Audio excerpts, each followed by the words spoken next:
மறந்துட்டு in one day, ஒரே நாள்ல நம்ம பிசாசுக்கு என்ன பண்ணிடுறோம்னா செவி சாய்த்து விடுகிறோம்.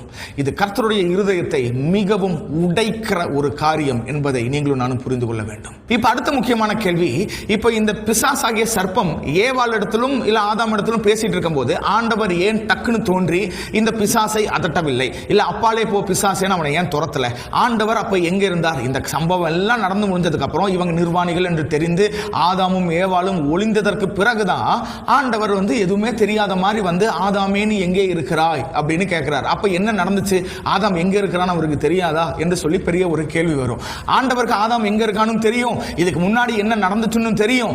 ஆனால் இந்த பிசாசு ஏவாளையும் ஆதாமையும் வஞ்சிக்கும் போது ஆண்டவர் டக்குன்னு தோன்றி அப்பாலே போ சாத்தானு ஏன் துரத்தவில்லை என்கிற முக்கியமான கேள்விக்கு பதில் தெரிய வேண்டும் என்றால், ஆண்டவர் ஆதாம் ஏவாளை நம்பினார். ஆண்டவர் ஆதாம் ஏவாள் எதை தேர்ந்தெடுப்பார்கள் என்று சொல்லி காத்து கொண்டிருந்தார். ஏன்னா ஆண்டவருக்கு தெரியும், என்னால இந்த ஆதாம் ஏவாளுக்கு எவ்வளவு அன்பை நான் கொடுக்க முடியுமோ, எவ்வளவு நன்மைகள் செய்ய முடியுமோ எல்லாம் செஞ்சுட்டேன். அவர்களுக்கு எவ்வளவு காரியங்களை நான் கொடுத்து என்னுடைய அன்பை எந்த அளவுக்கு அவங்களுக்கு ஊற்ற முடியுமோ நான் ஊற்றிட்டேன்.